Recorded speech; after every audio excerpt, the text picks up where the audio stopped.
This morning, a Muslim family is looking for answers after an airline kicked them off of a flight.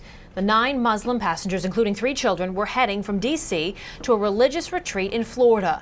When other passengers on that AirTran flight apparently became worried about a conversation they say they overheard about the safest place to sit. When the FBI gave them the all clear, the airline still didn't let them back on. Joining us with more on the story from Orlando is Kashif and Atif Irfan, 2 brothers who were banned from the flight. Gentlemen, so thanks so much for your time. Good morning. Good morning to you. So first and foremost, tell me about this conversation you were having as you were boarding the plane, just getting to your seat. Sure. The conversation happened between my wife, myself, and my sister-in-law. We were, as we're walking on the plane, discussing, our seat placement, where we were sitting, and where the safest place to sit on an airline usually, or on an airplane usually is. I was always told it was near the wings, and my sister-in-law had heard something different. And I guess from that conversation and describing what we were looking for, someone had, gleaned the idea that we were, plotting something or trying to do something to the plane. So, Kashif, did you notice when someone overheard that conversation and asked a flight attendant for guidance or asked for help? No, I didn't notice anything like that at all. The only thing that I had noticed was there was an agent that had come up to my brother and showed him his badge and took him off the plane along with his wife. But prior to that, I had no indication that anything was going on. You're watching your brother and his wife being taken off the plane. What are you thinking? What are you doing at that point? Well, I was panicking, but I was still pretty calm and, essentially stayed in my seat. I was extremely nervous and worried. At that point, I did not know what to expect because no one could give us any answers. After several minutes, we were told there was a security situation, that there might be a breach of security on the plane. That got me even more worried. Of course, I had children on this plane as well as my teenage sister-in-law. When we were also escorted off the plane afterwards, it was disclosed to us that someone had overheard some conversation. I very readily remember the time spent boarding and the time spent sitting in the pre-boarding area. There was no discussion of bombs, of terrorists, of anything of the sort that would lead any of us to believe that anyone else would pose a security threat had we heard it. Atif, I know the FBI cleared you, so what was it like for both of you to be escorted off of a plane knowing you did nothing wrong? And of course, everybody is there watching this all take place. Exactly, and I think really that's sort of the big issue here, that we really, especially my wife and myself, because we were the first ones taken off the plane, we were the ones that were questioned by the FBI, we really felt, disrespected. As Americans, we felt that, living in this country, we shouldn't have to deal with this kind of stuff. That, unfortunately, we were lumped in with everybody else and treated like second-class citizens. Now, I do want to, of course, state some of the basics of this story, some of the nuggets of the story. You were flying from D.C. to Orlando with family, planning to attend a conference. You were on an AirTran flight leaving on Thursday in the afternoon hours. Now, AirTran has issued this statement. AirTran Airways complied with all TSA, law enforcement, and Homeland Security directives and had no discretion in the matter. That is a company statement. What is your response to what AirTran is saying today?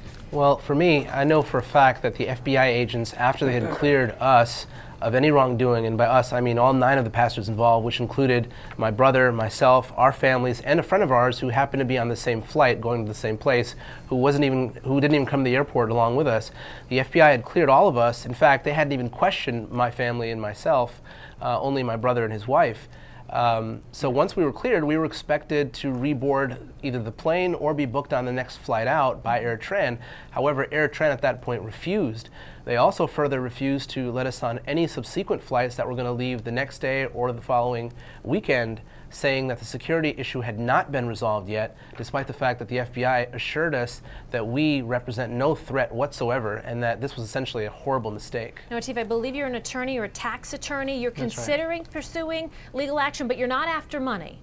We're not after money, to be honest. What we really feel the big issue here, too, is twofold. That, we felt, treated very badly, that we were sort of paraded out in front of everybody else, like these are the people that are possibly trying to blow up your plane. I got look after look, and being a Muslim American, I'm sort of used to a lot of that kind of stuff, but when it's directly put in your face and these federal marshals come on, and basically it felt like they were arresting me, despite the fact that they treated us well, in front of everybody else. We felt like the guilty party after doing pretty much nothing at all. My children and I were also quarantined in one section of the pre-boarding area, surrounded by armed guards, and we were also told that we couldn't get food for our children who had been involved in this now for about 2 to 3 hours. One of my children was also in diapers, and we couldn't access the diapers in the bag to change him. So essentially, we felt like the guilty verdict had already been drawn, and quite frankly, the treatment from the FBI and the air marshals was fairly good, particularly the FBI, who actually helped us to reboard a different plane, a different flight from a different part of the airport. On the other hand, the treatment by AirTran personnel was absolutely egregious. In fact, I think my brother overheard the pilot stating to some of the other TSA personnel that, whoa, it's a good thing that those girls caught those guys. And, like my brother said, I mean, being Americans, being in this country, being productive members of this community who have never had any sort of blemish upon our civil records, it's extremely insulting, very humiliating. And in fact, in some point, I know that my wife was in near tears, and my 7-year-old could certainly perceive that he was being mistreated and made to feel guilty because of the way he looks and perhaps his faith. And again, AirTran saying it complied with all TSA, law enforcement, Homeland Security directives. Also went on to say late on Thursday that you have been offered full refunds and you can fly with AirTran again. Will you do so? That's a question I guess we'd have to look a little later. To be honest, in their handling, even if they state that they followed all of what they're supposed to follow, their handling of our situation, how they dealt with us before and after, immediately, it was very disconcerting, I have to say. Whether we'll fly with them again, I don't think personally I will. I can't speak for my brother.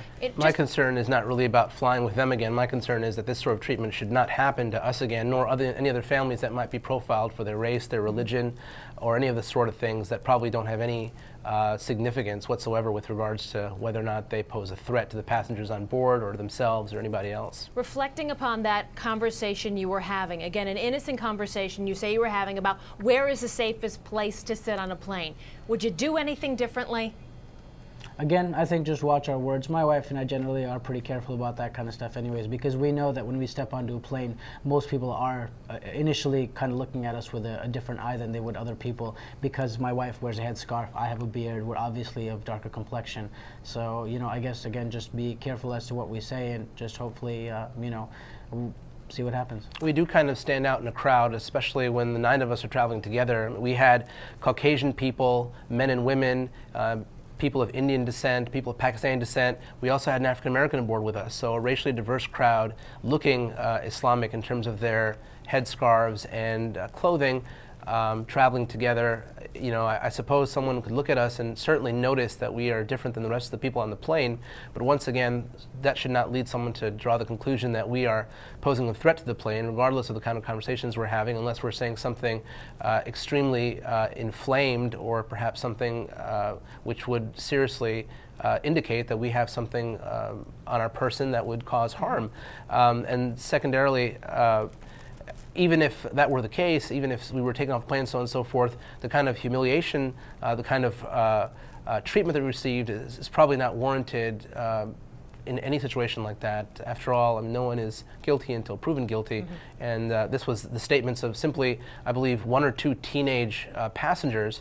It certainly is not a conviction by any stretch of the imagination in our justice system. Thanks so much. Kashif Irfan, thank you so much for joining us for this conversation, likely to lead to so many conversations about your story, about your experience when trying to fly to Orlando. Thank you. Thanks so much, gentlemen. Thank you. Happy New Year. Happy.